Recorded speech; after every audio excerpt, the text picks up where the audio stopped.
When David had passed a little beyond the summit, Ziba, the servant of Mephibosheth, met him with a couple of donkeys saddled, bearing 200 loaves of bread, 100 bunches of raisins, 100 of summer fruits, and a skin of wine.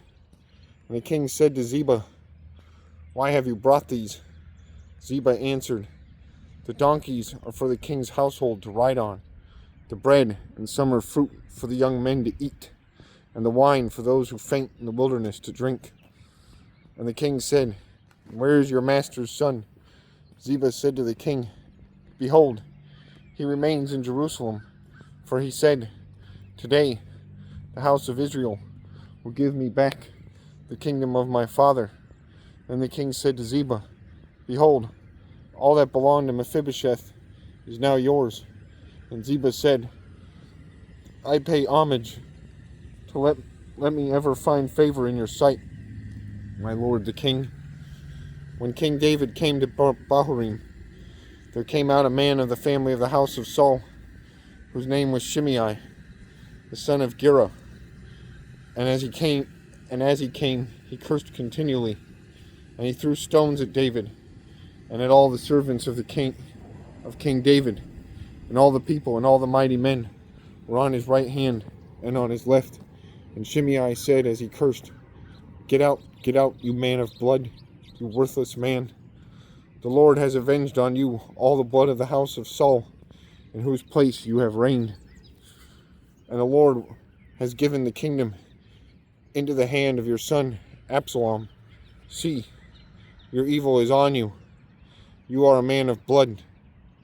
Then Abishai, the son of Zeruiah, said to the king, "Why should this dead dog curse my lord the king? Let me go over and take off his head." But the king said, "What have I to do with you, you sons of Zeruiah? If he is cursing because the Lord has said to him, 'Curse David,' who then shall say, 'Why have you done so?'" And David said to Abishai and to all his servants, "Behold, my own son seeks my life. How much more now may this Benjamite?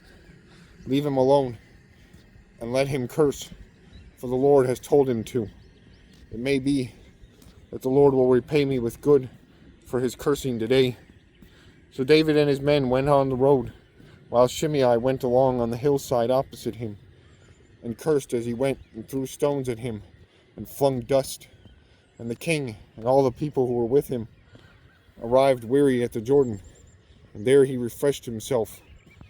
Now Absalom and all the people, the men of Israel, came to Jerusalem, and Ahithophel with him.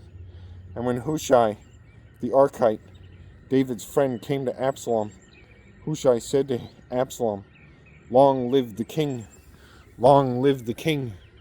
And Absalom said to Hushai, "Is this your loyalty to your friend?" And Hushai said to Absalom, "No, for whom the Lord and this people and all the men of Israel have chosen, his I will be, and with him I will remain. And again, whom should I serve? Should it not be his son?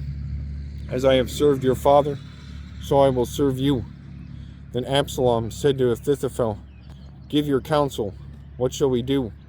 Ahithophel said to Absalom, "Go into your father's concubines, whom he has left to keep the house, and all Israel will hear that you have made yourself a stench to your father, and the hands of all who are with you will be strengthened."